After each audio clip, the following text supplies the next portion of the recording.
Good evening, everybody. I'm Aarti. I'm an engineering student.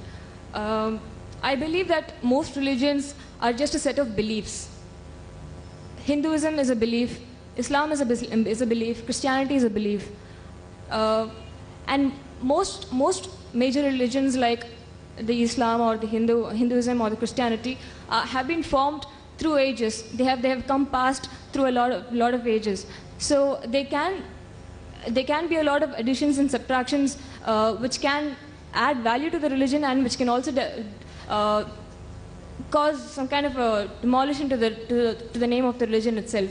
So my question is, why do we have to stick on to few religious books like the Quran or the Vedas to follow a life of our own? Why can't we just take the rights, the positives and the negatives and leave the negatives alone and take the positives of the Quran and take the positives of the Vedas alone and lead a life of good? And no matter what, for example, no matter what the Vedas say or no matter what the Quran says, I believe that a man should have a single wife. And I would definitely not agree upon the fact that the Vedas contain something like that or the Quran contains something like that. It is up to my conscience to leave off the negatives of however great a religious book might be and take the positives of the book alone. And why are we here to even discuss about why are we here to even discuss about the differences and similarities between the two great religions? Why can't we just take the positives of both religions and just lead a life of our own? That's my question. Sisters asked a very good question. A very good question, a very relevant question. That why should we follow religion? Why Hinduism, why Islam, why Christianity? Why not follow the good things of all? And that's it. Finish. Who will decide what is good, what is bad?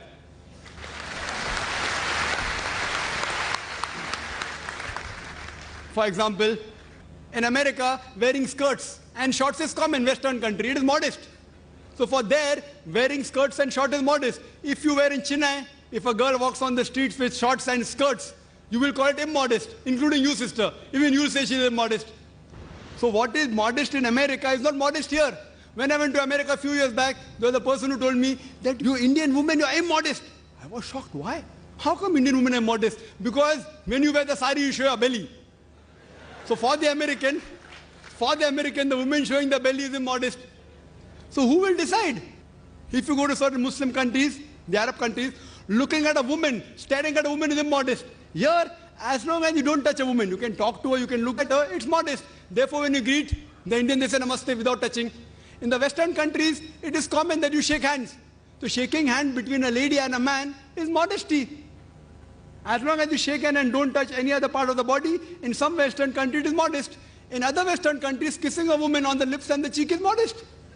In some Western countries, you can do what you want, the male and the female. As long as you do willingly, it is modest. Who will decide? Who will decide? Who will decide? If you go to America, there are nude beaches.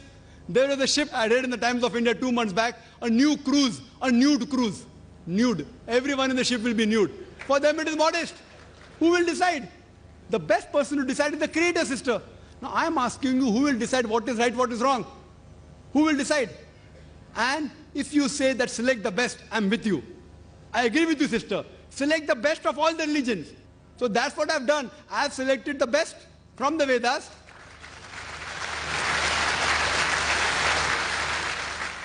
But what is best is not best for you. That's the problem. I'll discuss that also. I challenge any human being to point out a single principle of Islam which is against humanity as a whole. Single.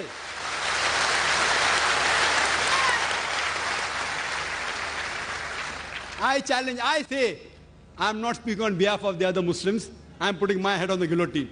I challenge anyone. Yes, they may be non-Muslim, may think certain thing is wrong. For example, the sister disagrees with the man having more than one wife. I'll discuss that, inshallah. After I give you the answer, you'll be convinced, inshallah, God willing. You'll be convinced. For example, if you ask a problem, 2 plus 2 is how much? If you don't know the answer, I'll give you the answer. Now, once you know the answer, you get convinced. So what do you have to discuss, sister? The things which you don't agree, you can come on the microphone and tell me, I am just a student. I'll try my level best with Allah's help to try and reply. Now, though the Vedas say you can marry more than one wife, the Christian Bible says, the Quran says. Now, you don't believe in all of them, no problem. Let's talk about logic. Sister, do you know, by nature, male and female are born in equal proportion? By nature, male and female are born in equal proportion. But if you ask any pediatrician, a doctor of the children, he will tell you that the female child can fight the germs and diseases better than the male child. So in the pediatric age itself, there are more male children dying as compared to female children. So in pediatric age itself, there are more females than the males. As life goes on, death due to cigarette smoking, death due to alcoholism, death due to accident, death due to war, more male are dying as compared to female. So today in the world, there are millions of women more in the world as compared to male. Only in some countries, third world countries like India, the female population is less than the male population. You know why? Because of female infanticide. According to a BBC report,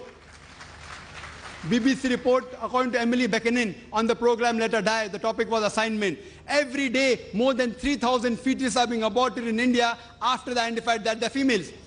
That means more than 1 million fetuses are being aborted in India every year after they identified they're females. If you stop this evil practice, and according to Tamil Nadu Government Hospital report, this state of yours, that report says out of 10 female born alive, 4 are put to death. Do you say it is right? It is wrong. If you stop this evil practice, even in India, the female population will become more than the male population. In America alone, there are 7.8 million females more than male. In UK alone, there are 4 million female more than male. In Germany alone, there are 5 million female more than male. In Russia alone, there are 9 million female more than male.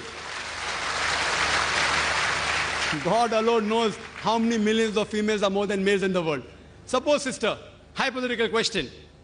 Suppose my sister happens to live in America. Or suppose your sister happens to live in America, USA. And the market is saturated. Every man has found a woman for himself. Yet, there will be 7.8 million females who will not find life partners. Now, only option remaining for them, for these females who have got no life partner, is that either marry a man who already has a wife or become public property. You may say, public property? Brother Zakir, such a harsh word. Sister, it is the most sophisticated word I can use. I cannot use a better word. In America, on average, the statistics tell us a person has 8 different sexual partners before you settle down with one. Mistresses is common. You can have 10, 20, 30, no problem. 100 also. The law will not say anything. If you marry more than one wife, that thing doesn't go down their throat. Why? In mistresses, the woman does not get a right. She's degraded. She's dishonored. In Islam, when you have a second wife, you have to give equal rights. She has the honor. She has respect. But I do agree with you, sister. I agree with you that no woman under normal circumstances would like to share a husband with any other woman. I agree with you. I agree with you, sister. But the basic law of the Islamic Sharia is let a small loss take place to prevent a big loss.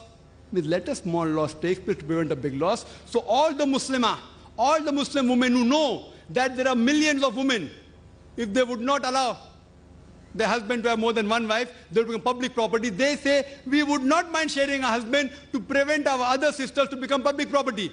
Hope that answers the question.